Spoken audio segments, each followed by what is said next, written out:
नमस्कार विद्यार्थी मित्रांनो, आज आपण WH वर्ड फॅमिलीचा अभ्यास करणार आहोत।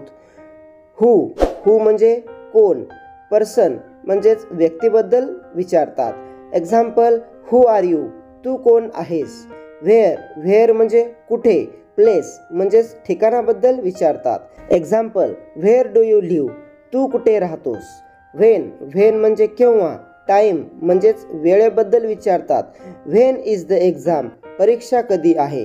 वाय म्हणजे का, रिझन म्हणजेच कारण विचारतात। Example, why are you sad, तू दुःखी का आहेस। व्हाट म्हणजे काय, थिंग्स म्हणजेच गोष्ट किंवा वस्तू याबद्दल विचारतात। एक्झाम्पल, व्हॉट इज धिस, हे काय आहे। विच म्हणजे कोणता, चॉईस म्हणजेच निवड विचारतात।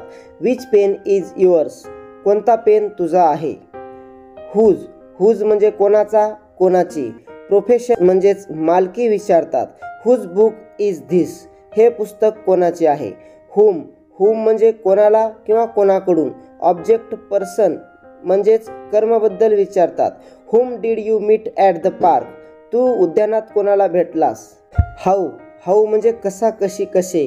मेथड म्हणजेच रीती किंवा पद्धत विचारतात। हाऊ आर यू, तू कसा आहेस। हाऊ मच म्हणजे किती म्हणजेच न मोजता येणारे। क्वांटिटी म्हणजेच प्रमाण विचारतात।